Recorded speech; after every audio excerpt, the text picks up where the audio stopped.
That is just one body paragraph. So you do that with each of your main points. So the other main point was key events. So you do that, you'd have a topic sentence, lead into your evidence, provide some of that evidence, lead out, and keep doing that in the middle until you've covered all of your evidence. So you might have several in-text citations within that body section. If it gets to be too long, you can always break it down a little bit and have each goal be a separate paragraph.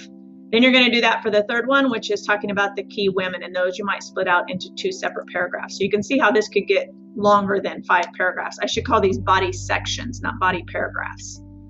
Right, so each section is considered a different topic. But let's pretend like I have all 3 of those covered, and now I need to do my conclusion, which is to restate your thesis in a new way. Avoid saying like in conclusion. So if I go back to my thesis statement, the women's rights movement involved, okay.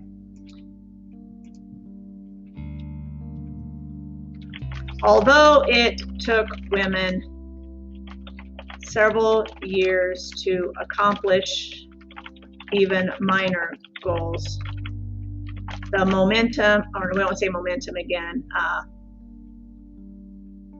the movement continued to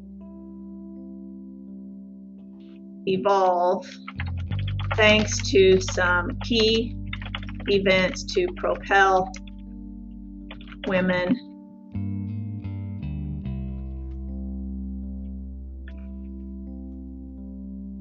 or to propel equality for women.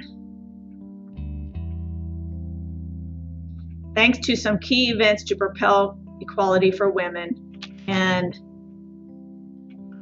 the strong leadership, need a new word instead of strong.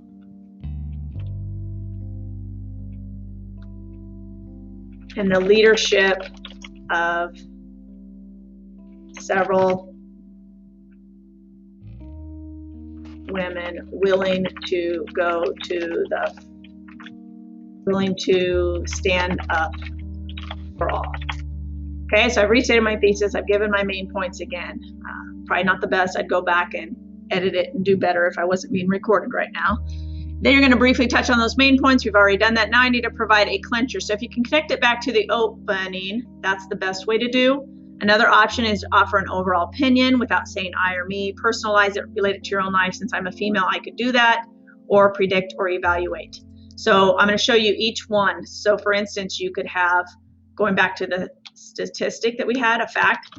Thankfully, women are no longer unemployed at the same rate as when the movement started.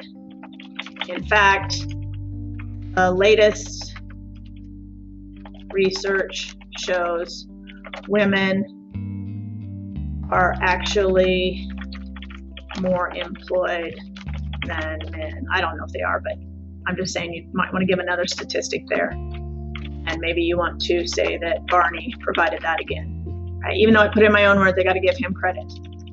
Okay, then to offer, you could also offer an opinion, which is kind of saying thankfully women. That's kind of opinionated there, so that would work. You could say something like, thankfully women are making great strides in the workforce in other ways that you listed in your essay. You could also personalize it by saying women today are serving in various capacities, and then list some of those, like maybe the military and some of the other science fields that women are now in that they weren't at the time. You could predict that the movement is going to continue to make strides and move in the right direction. You could evaluate and say, it's too bad that it took this long, but hopefully we have learned from history. Okay, so that would be evaluating your sources and the topic overall. Okay, so that's just real quickly how to finish off your paper with a conclusion.